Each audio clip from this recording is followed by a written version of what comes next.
ఇన్ని ఇయర్స్‌లో ఒక్కసారి కూడా నిల్వ పచ్చడి ఎప్పుడూ ట్రై చేయలేదు. అయితే మమ్మీ వాళ్ళ దగ్గర తీసుకుంటానో లేకపోతే అత్తయ్య ఇస్తది.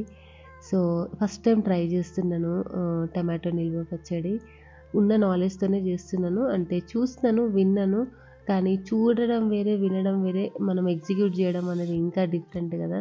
సో, సక్సెస్ అయితదో, ఫ్లాప్ అయితదో అయితే no idea. 2 KGs 2 KGs of టమాటోస్‌ని మంచిగా వాష్ చేసి, వాటర్ ఏం లేకుండా తుడిచేసుకొని కట్ చేసుకున్నాను.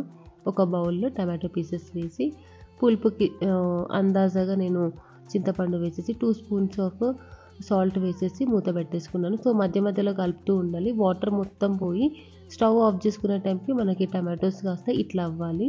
ఇది కంప్లీట్‌గా కూల్ అయ్యే వరకు మనం నెక్స్ట్ ప్రాసెస్ చేసుకుందాము. సో, 1 ½ స్పూన్ మెంతులకి 2 స్పూన్స్ ఆఫ్ జీలకర్ర, 1 స్పూన్ ఆఫ్ ఆవాలు వేసి మంచిగా ఫ్రై చేసుకున్నాను తక్కువ మంటలో.